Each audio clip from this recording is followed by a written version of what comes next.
Here we are, chapter 17, at the clinic.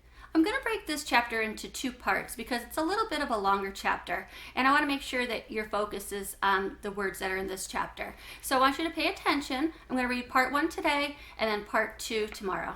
Here we go, at the clinic. Bat loved going to Mom's veterinary clinic. If it were up to him, he would go with her every time she had to work late instead of staying home with Janie.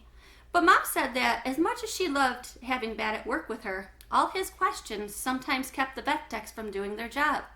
Bat tried not to ask so many questions, but there were so many interesting things to ask questions about.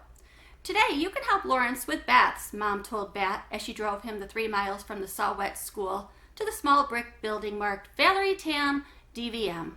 Janie was always trying to get Mom to rename her veterinary clinic something else. Something fun, she'd say. Something creative. So far, she had suggested Furry Friends Clinic, Pause for a Moment, Veterinarian, Nose to Tail and everything in between, and her favorite, the Pawspital. But Bat liked seeing Mom's name on the side of the building. It was like she was a celebrity. "I'm good at bats," Bat said. "Yes," said Mom, "you are." When he pulled open the heavy glass door at the front of the brick building, Bat was overwhelmed by smells and sounds. The lavender peppermint spray they used to clean up pet accidents, the wet dog scent of shampooing going on in the back room. Barking, barking, barking. A phone ringing, people talking, a cat's yowl. If there was this much ruckus at school or playground or anywhere else at all, Bat would definitely need his earmuffs. But here, the sounds and the smells didn't bother him. Even the flickering fluorescent light didn't irritate him very much. Suzanne stood behind the counter running a lady's credit card through the machine with one hand while she answered the ringing phone with the other. "Dr. Tam's office," she said, waving hello at Bat as he walked by. He waved back, but he didn't say anything because he didn't want to bother her.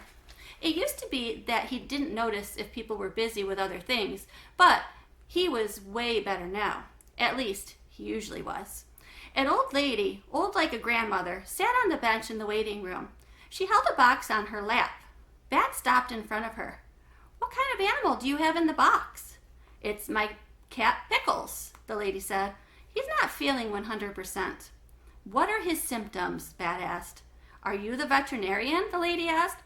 "No," said Bat, "not yet." "Ah," said the lady. "Well, he has indigestion, and he hasn't been very hungry lately." There were lots of things that it could be. Bat looked up at his mom, who stood next to him listening. She shrugged. "I'll have to examine Pickles to know what's wrong," she said. Then she turned to the lady. "I'll see you and Pickles in just a minute or two." "I hope Pickles feels better soon," Bat said. Then he followed Mom through the door that separated the waiting room from the back and watched as she took her white coat from its hook. She put it on, and then Mom was Dr. Tam, a veterinarian. Better than a superhero. One day, Bat would also have a jacket just like Mom's. It would be white, and it would have 5 buttons, and it would have the words Dr. Tam, DVM, embroidered just above his heart. Of this, Bat was 99.9% sure, because that was as sure as you could be about something. I've got to go see patients," Mom said. "You stay close to Lawrence and be a help, okay?" "Hey, Bat Boy, what's up?" Lawrence was the only person who called Bat Boy.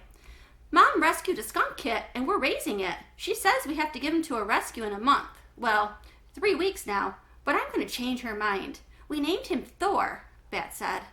Lawrence laughed. "I know all about the kit," he said. "Who do you think is taking care of him while you're at school?" "You are," said Bat. "Are you doing a good job?" Lawrence rumpled Bat's hair and Bat smoothed it down again. "Of course I'm doing a good job," Lawrence said. "It's the only kind of job I know how to do. Look."